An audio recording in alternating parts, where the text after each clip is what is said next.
हाल ही में Arab country Kuwait में एक आग की दुर्घटना देखने को मिली, जिसमें कई भारतीय लोगों को अपनी जान गंवानी पड़ी। कई भारतीय प्रवासी मजदूरों की जान जो है चली गई है।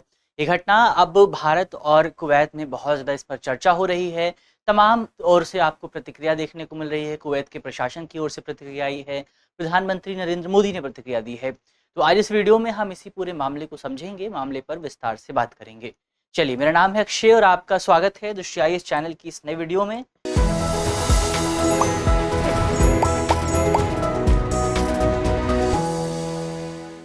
वीडियो की हम शुरुआत करते हैं और सबसे पहले एक बार वीडियो की रूपरेखा को समझ लिया जाए, यानी कि कौन से बिंदुओं पर हम बातचीत करने वाले हैं। तो वीडियो में सबसे पहले हम न्यूज़ यानी खबर पे बात करेंगे, खबर को थोड़ा सा समझेंगे, उसको और जानेंगे। इसके अलावा कुवैत और भारत सरकार की ओर से क्या प्रतिक्रिया आई है, क्या रिएक्शन आया है, उस रिएक्शन को भी देखेंगे। कुवैत में भारतीय नागरिकों की क्या स्थिति है, क्या सिचुएशन है, उस पर बात करेंगे। कुवैत की ज्योग्राफी को यहाँ पर देखेंगे, थोड़ा सा उसकी लोकेशन को समझेंगे। इसके अलावा अरब देशों में जो भारतीय प्रवासी मजदूर हैं, उन मजदूरों की क्या स्थिति है, एक बार उसको भी यहाँ पर हम जानने की कोशिश करेंगे। और अंत में एक सवाल पर भी बात होगी। सवाल आपका प्रीलिम्स का है और आप वीडियो में बताए गए तथ्यों के आधार पर उस सवाल को आसानी से सॉल्व कर सकते हैं। इसके अलावा ये जो पूरा हमारा टॉपिक है आपका जीएस पेपर 2 से जुड़ा हुआ है और आप अंतर्राष्ट्रीय संबंध के खंड से इस पूरे टॉपिक को जोड़ करके देख सकते हैं। चलिए, इसी नोट के साथ वीडियो की शुरुआत की जाए और सबसे पहले एक बार फिर से खबर को थोड़ा विस्तार तरीके से, थोड़ा डिटेल में समझा जाए। तो कुवैत में एक जगह है कुवैत सिटी। कुवैत सिटी के पास एक अपार्टमेंट है। कुवैत सिटी में एक अपार्टमेंट था जहां पर हमें ये आग की घटना देखने को मिली। इस घटना में तकरीबन 49 लोगों की मौत हो गई है, 49 लोगों को अपनी जान गंवानी पड़ी है, जिसमें से तकरीबन 40 जो लोग हैं वो भारतीय प्रवासी मजदूर, इंडियन माइग्रेंट लेबर्स बताए जा रहे हैं। इसके अलावा घटना जो है कुवैत शहर के दक्षिण में मंगफ नाम से एक जगह है, उस जगह पर देखने को मिली है। और ये जो मंगफ नाम की जगह है, ये जगह भारतीय प्रवासियों के लिए बहुत ज्यादा फेमस है, जहां पर आपको अधिकांशतः प्रवासी मजदूर देखने को मिलेंगे। और यहाँ पर भी जो मीडिया रिपोर्ट सामने आई है, उस मीडिया रिपोर्ट्स में बताया गया है कि जिस अपार्टमेंट में आग लगी है वो 6 मंजिल का एक अपार्टमेंट था, जिस 6 मंजिल के अपार्टमेंट में 200 से ज्यादा प्रवासी मजदूर, 200 से ज्यादा कर्मचारी मजदूर वहां पर मौजूद थे। और यहाँ पर भी आप देखेंगे, इसमें से जो अधिकांश मजदूर थे वो या तो केरल से थे, तमिलनाडु से थे, या फिर आपके नॉर्थ इंडिया के अलग अलग इलाकों से आपको देखने को मिले थे, उत्तर भारत के अलग अलग इलाकों से आपको देखने को मिले थे। इस पूरी घटना को देखते हुए विदेश मंत्रालय की ओर से मृतकों के अतिरिक्त ये भी बताया गया है कि जो 40 लोगों की मौत हुई है, उनके अलावा तकरीबन 50 लोग अभी भी हॉस्पिटल में एडमिट हैं और उनका इलाज जो है किया जा रहा है। तो ये हमने पूरा मामला समझा कि पूरा मामला क्या है, पूरे मामले पर हमने बात की, जो भी इंपॉर्टेंट पॉइंट्स हैं उनको देखा। अब दोनों सरकारों की ओर से, दोनों देशों की ओर से क्या प्रतिक्रिया आई है, एक बार उसको भी देख लिया जाए। तो प्रतिक्रिया की अगर आप बात करें, सबसे पहले कुवैती प्रशासन की ओर से, कुवैती का जो एडमिनिस्ट्रेशन है उसकी ओर से कार्यवाही की गई है और इस कार्यवाही के दौरान कई वरिष्ठ अधिकारियों को जो है निलंबित कर दिया गया है। इसके अलावा कुवैती प्रशासन ने इस पूरे मामले की जांच करने का भी आदेश दिया है और जो अपराधी लोग हैं उनको लेकर के कहा जा रहा है कि उनको जो है उनके खिलाफ कुवैती प्रशासन की ओर से सख्त से सख्त कार्यवाही करने का आदेश दिया गया है। तो ये तो हमने कुवैत की बात की। भारत सरकार की प्रतिक्रिया की अगर आप बात करें तो प्रधानमंत्री नरेंद्र मोदी की ओर से इस दुर्घटना को लेकर के दुख जाहिर किया गया। उन्होंने एक मीटिंग भी चेयर की, एक मीटिंग जो है आयोजित की गई, जिसमें इस पूरे मामले पर डिस्कशन किया गया। और इस मीटिंग के बाद हमारे जो विदेश राज्य मंत्री हैं कीर्तिवर्धन सिंह, उनको बेसिकली कुवैत के लिए रवाना कर दिया गया है, ताकि वहां पर जो भारतीय नागरिक हैं जो घायल हैं उनको सही ढंग से इलाज मिल सके और उनका वापस भारत में जो आने की उनकी भारत में आने की जो पूरी कार्यवाही है, उस कार्यवाही को सही ढंग से पूरा किया जा सके। इसके अलावा कुवैत में जो भारतीय दूतावास है वो भी इस पूरी स्थिति का बारीकी से नजर बनाए हुए है और प्रभावितों की सहायता के लिए वहां पर अधिकारियों की नियुक्ति की गई है। इसके अलावा सरकार की ओर से जिन लोगों की मौत हुई है, जो मृतक हैं, उनके परिवारों को तकरीबन 2 लाख रुपए दिए जाने की जो है घोषणा की गई है और ये पैसा आपका प्रधानमंत्री राहत कोष के माध्यम से दिया जाएगा। तो ये हमने कुवैत प्रशासन की प्रतिक्रिया की बात की, भारत सरकार की प्रतिक्रिया की बात की। अब एक बार कुवैत में भारतीय नागरिकों की क्या स्थिति है उसको लेकर के बात करते हैं, कितना आंकड़ा है उसको एक बार समझते हैं। लेकिन उससे पहले हम ज्योग्राफी के पॉइंट ऑफ व्यू से एक बार इसके मैप को भी यहाँ पर देख लेते हैं। तो इसके मैप को अगर आप यहाँ पर देखें तो आपको ये मिलेगा यहाँ पर पर्शियन गल्फ। पर्शियन गल्फ के ही पास में आपको मिलेगा, पर्शियन गल्फ के साथ जो सीमा साझा होती है वो है आपकी कुवैत की। तो यहाँ पर आपको कुवैत मिल जाएगा। इसके अलावा कुवैत से जो 2 देश सीमा साझा करते हैं, उन 2 देशों के नाम आपको याद रखने हैं, कुवैत के साथ सीमा साझा करता है इराक, और एक मिलेगा आपको सऊदी अरब। यहाँ पर आपको मिलेगा ईरान, लेकिन ईरान कुवैत के साथ सीमा साझा नहीं करता है। ईरान जो है इराक के साथ सीमा साझा करता है। ईरान से थोड़ा सा आप ऊपर जाएंगे तो आपको मिल जाएगा क्या, ईरान से आप ऊपर जाएंगे आपको मिलेगा पाकिस्तान, और पाकिस्तान के बगल में मिलेगा आपको अपना भारत। तो यहाँ पर आप देखेंगे, थोड़ा सा इमेजिन करके देखिए, यहाँ पर ईरान है, इसके ऊपर आपका पाकिस्तान, उसके साइड में आपको मिलेगा, उसके ईस्ट में मिलेगा आपको हमारा प्यारा भारत।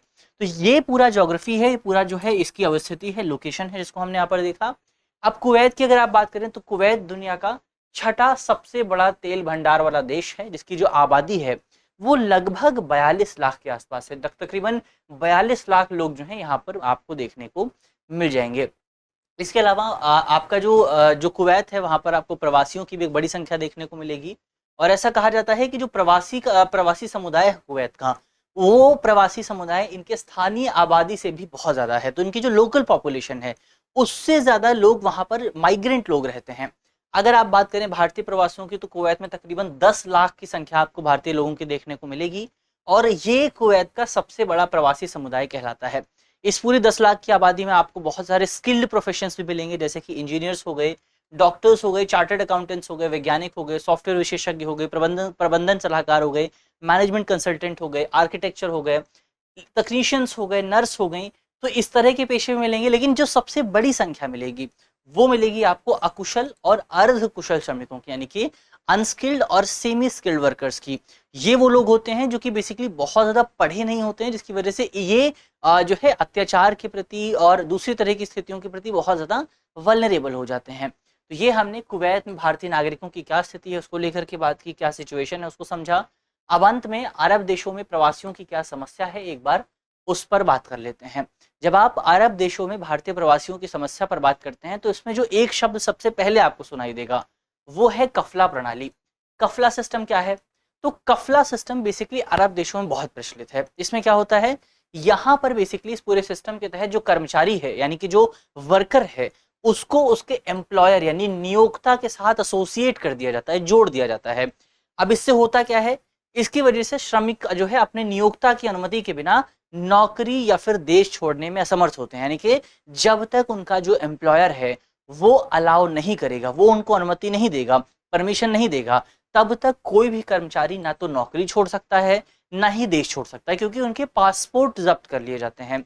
अब ये स्थिति इस पूरी प्रणाली की वजह से जो कर्मचारी हैं वो आपका शोषण और दुर्व्यवहार के प्रति बहुत ज़्यादा वल्नरेबल हो जाते हैं। इसके अलावा वेतन भुगतान की समस्या भी आपको देखने को मिलती है। वेतन में देरी एक बहुत सामान्य सी स्थिति आपको अरब कंट्रीज में देखने को मिलेगी। कई बार आपको ये भी देखने को मिलेगा कि अरब कंट्रीज में जो कर्मचारी काम कर रहे हैं उनको महीनों तक वेतन नहीं मिलता है। इसके अलावा कामकाज की खराब स्थिति आपको देखने को मिलती है, बहुत कठोर स्थितियों में काम करना पड़ता है, काम के बहुत लंबे घंटे होते हैं। भारत में आप देखेंगे अधिकांशतः जो ऑफिस हैं वो 8 से 9 घंटे तक काम कराते हैं, लेकिन अरब कंट्रीज में कई लोगों को 10 से 12 घंटों का भी काम करना पड़ता है। तो काम के घंटे बहुत ज़्यादा होते हैं, उचित सुरक्षा भी उनको नहीं मिलती है।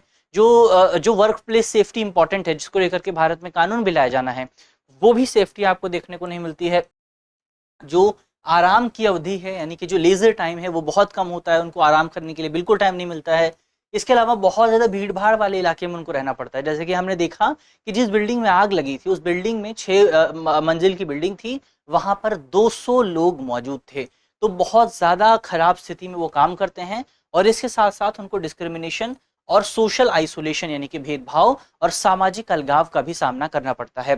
भारतीय श्रमिकों के साथ जो है भेदभाव भी काफ़ी सामान्य सी स्थिति है, क्योंकि अरब कंट्रीज है वहाँ का जो कल्चर है वो भारत के कल्चर से, जो भाषा है भारत की भाषा से अलग है, भारतीय भाषा से। तो ऐसे में जो नागरिक होते हैं उनको दोयम दर्जे के तौर पर देखा जाता है, उनको जो है सोसाइटी में आइसोलेट कर दिया जाता है। ये एक बड़ी समस्या वहाँ पर हमें देखने को मिल जाती है। ये हमने यहाँ पर बात की कि अरब देशों में प्रवासियों की क्या समस्या, और ये जो हमने यहाँ पे देखा सोशल आइसोलेशन की बात की, इसी सोशल आइसोलेशन का परिणाम है कि आप देखेंगे कि जो अरब कंट्रीज हो गई या फिर जो दूसरी तमाम कंट्रीज हैं जहाँ पर आपको प्रवासी मजदूर मिलेंगे, वो केवल कुछ जगहों पर ही कॉन्सेंट्रेट होकर के रह जाते हैं। आप देखेंगे कि जैसे हमने बात की कि जो घटना हुई है कुवैत में, वहां पर जो जगह थी केवल एक ही जगह में आपको अधिकतर भारतीय प्रवासी मजदूर मिलेंगे। आप अमेरिका में जाएंगे वहां पर भी कुछ जगह, हर शहर में हर स्टेट में आपको कुछ जगह ऐसी मिलेंगी जहां पर आपको स्पेसिफिकली भारतीय कम्युनिटी के लोग मिलेंगे या फिर प्रवासी मजदूर मिलेंगे। आप किसी दूसरे देश में जाएंगे वहां भी आपको यही स्थिति मिलेगी। तो ये सिचुएशन तब आती है जब बेसिकली कल्चरल कॉन्फ्लिक्ट होता है। कल्चरल कॉन्फ्लिक्ट की वजह से जो प्रवासी मजदूर हैं वो बेसिकली उनको आइसोलेट कर दिया जाता है, सोशल आइसोलेशन देखने को मिलता है और वो एक जगह पर सिमट करके रह जाते हैं। ये हमने यहाँ पर इस पूरे मामले को समझने की कोशिश की और करंट अफेयर का सेगमेंट यहाँ समाप्त होता है। बात होगी अंत में एक सवाल की। तो आज का हमारा सवाल है कि निम्नलिखित में से कौन सा देश कुवैत के साथ सीमा साझा नहीं करता है। हमारे ऑप्शन है option A Iraq, option B Saudi Arabia, option C Qatar या फिर ऑप्शन डी इनमें से कोई नहीं। तो मुझे उम्मीद है कि वीडियो में हमने जितने भी इंपॉर्टेंट पॉइंट्स पर बात की है वो आपको समझ में आए होंगे और आप इस सवाल का जवाब जो है कमेंट बॉक्स में बताएंगे। मिलते हैं आपसे अगली वीडियो में, तब तक के लिए अपना ध्यान रखिए, ख्याल रखिए, पढ़ते रहिए। धन्यवाद। डियर व्यूअर्स, अपने एग्जाम की तैयारी को और बेहतर करने के लिए हमारे चैनल को लाइक, शेयर और सब्सक्राइब करना न भूलें।